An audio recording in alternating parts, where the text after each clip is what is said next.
জয় গুরু। ঠাকুর নিগমানন্দ পরমহংসদেব বলেছেন, আদর্শ গৃহস্থ জীবন গঠনেই আমার মুখ্য উদ্দেশ্য। আগে দেশে এটা ছিল বলেই শান্তি আনন্দ ঘরে ঘরে ছিল, দেশ সব দিক থেকে শীর্ষস্থানে গিয়েছিল। আজ তা নেই বলেই এই অধঃপতন। প্রাচীন ঋষিগণ প্রবর্তিত পথে চলে তোমরা আবার আদর্শ গৃহস্থ হও, এই আমার আশা ও আশীর্বাদ।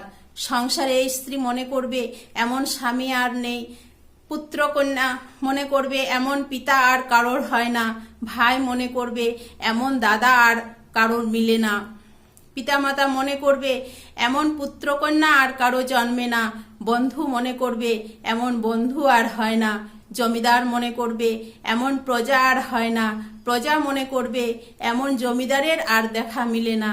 এটাই হলো আদর্শ সংসারের লক্ষণ। জয় গুরু।